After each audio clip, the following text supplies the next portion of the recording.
Shalom, salam, damai sejahtera dalam kasih Tuhan. Saudara, dalam RHI, Renungan hari ini, saya mengajak kita untuk belajar tentang Nabi besar yang sejati dalam kitab Injil. Nabi besar yang sejati dalam kitab Injil.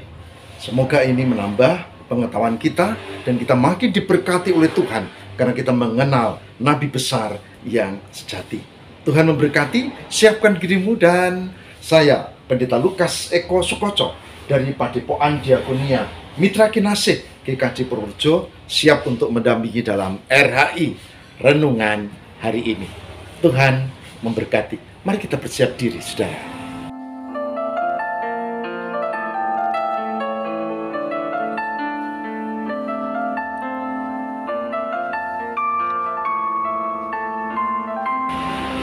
Saya akan ajak kita untuk membaca bagian kesaksian dari Injil Lukas pasal 7.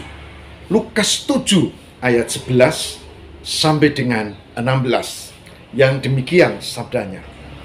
Kemudian Yesus pergi ke suatu kota yang bernama Nain. Murid-muridnya pergi bersama-sama dengan dia dan juga orang banyak menyertainya berbondong-bondong.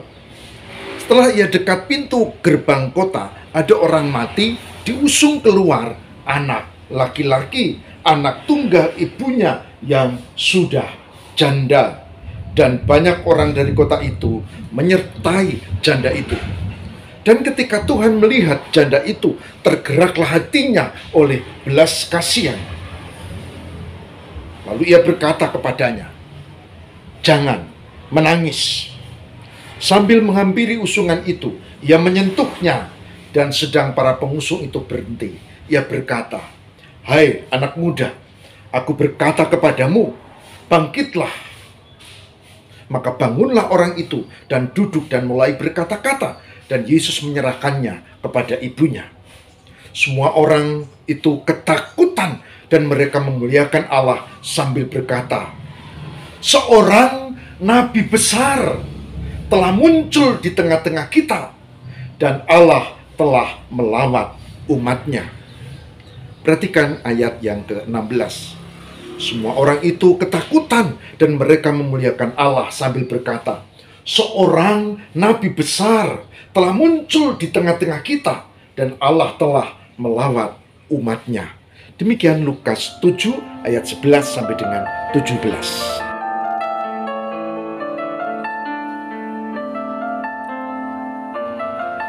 Pecinta RHI yang diberkati Tuhan. Lukas 7 ayat 11 sampai 17. Terutama ayat 16 dengan tegas menunjuk bahwa orang-orang mengakui dan mengimani karena Yesus berbuat mukjizat yang banyak. Salah satunya yang tadi kita baca adalah seorang anak muda di Nain yang sudah meninggal dibangkitkan. Dan mereka berujar, "Seorang nabi besar telah muncul di tengah-tengah kita." Jadi, nabi besar bukan nabi yang dibesar-besarkan, tapi yang berkarya dengan banyak mukjizat, yang berkarya untuk kemuliaan Allah, yang melayani, yang menolong orang. Oleh sebab itu, tidak aneh bahwa Yesus, Yeshua HaMashiach, Isa Al-Masih adalah nabi besar yang sejati menurut kitab Injil. Pertanyaannya, apakah Yesus juga mengakui bahwa dirinya adalah nabi? Saudara, kita bisa membaca kesaksian lain yang diucapkan oleh Yesus dalam Markus pasal 6 ayat 4. Markus 6 ayat 4 dikatakan begini.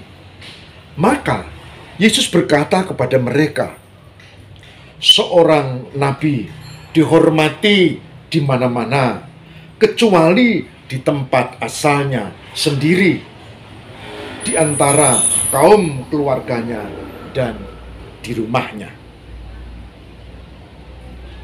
Markus 6 ayat 4. Yesus mengakui bahwa dirinya adalah nabi, maka dia berkata, Maka Yesus berkata kepada mereka, seorang nabi dihormati di mana-mana, kecuali di tempat asalnya sendiri, di antara kaum keluarganya, dan di rumahnya. Itu ketika Yesus ditolak di kampung halamannya di Nazaret. Jadi, Yesus mengakui bahwa dirinya adalah nabi. Saudara yang terkasih, yang menarik adalah Yesus ternyata lebih dari nabi. Yesus bukan sekedar nabi. Kalau tadi ayat lain dikatakan di dalam Injil Lukas, Yesus adalah nabi besar. Tapi Yesus lebih dari sekedar nabi besar. Karena apa? Karena nabi-nabi di dalam Alkitab memulai karya dan memiliki periode kemudian dia meninggal dunia. Tapi kalau kita lihat dalam kesaksian Alkitab, Yesus berkarya ketika dia lahir, berbeda dengan nabi biasanya. Rombongan malaikat turun. Dan dikatakan bagaimana malaikat itu menyambut kelahirannya. Bukankah ini beda? Ini bukan kelahiran manusia biasa. Begitu juga Yesus lebih, karena ketika ia berkarya, ada banyak ayat di dalam Alkitab yang bercerita tentang karya pelayanannya. Sampai saudara, kalau saudara baca di dalam kitab Injil Yohanes, ada kalimat penting yang memberikan catatan. Dikatakan demikian. Ini disebut, dialah murid yang memberi kesaksian tentang semuanya ini, dan yang telah menuliskannya, dan kita tahu bahwa kesaksiannya itu benar. Ini Yohanes 21 ayat 24. Nah, perhatikan Yohanes 21 ayat 25. Masih banyak hal-hal lain lagi yang diperbuat oleh Yesus. Tapi jikalau semuanya itu harus dituliskan satu persatu, maka agaknya dunia ini tidak dapat memuat semua kitab yang harus ditulis itu. Artinya apa? Artinya dari yang ditulis dalam kitab Injil, itu yang dilakukan Yesus lebih banyak lagi. Lebih banyak lagi. Dunia ini tidak dapat memuat semua kitab yang harus ditulis itu. Yohanes 21 ayat 25. Dengan kata lain, kita tahu sekarang bahwa karya Yesus tidak hanya yang ada di Alkitab. Tidak hanya kesaksian Matius, Markus, Lukas, dan Yohanes. Tapi karya Yesus lebih dari itu dan banyak. Oleh sebab itu, dia tidak sekedar nabi besar. Saudara, hari ini saya mengajak, mari kita setia untuk menghayati hal ini, supaya kita tidak salah langkah. Ingat, hidup punya sekali, hidup kita ini hanya sekali.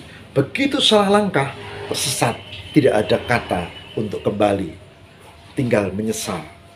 Oleh sebab itu, besar harapku, teruskan untuk meyakini tentang Mesias, dan jangan terganggu oleh banyaknya simpang siur berbagai macam yang bertentangan dengan kebenaran firman Tuhan. Tetaplah setia, Tuhan memberkati. Haleluya. Mari kita bersama berdoa. Tuhan, terima kasih untuk kesaksian yang indah di dalam kitab Injil tentang nabi besar, dan kami bersyukur kami memilih Mesias yang menolong kami. Kami sebagai umat milik Tuhan pasti diberkati, dan kami pasti disertai dan di dalam kehidupan ini maupun di masa yang akan datang. Ajari kami untuk setia dan berkati pecinta RHI untuk setia di dalam Yesus, sehingga kami sudah tepat untuk mengikuti jalan Tuhan. Terima kasih ya Allah. Inilah permohonan kami. Kabulkanlah dan bimbing kami untuk setia demi Kristus pengantara kami. Haleluya. Amin.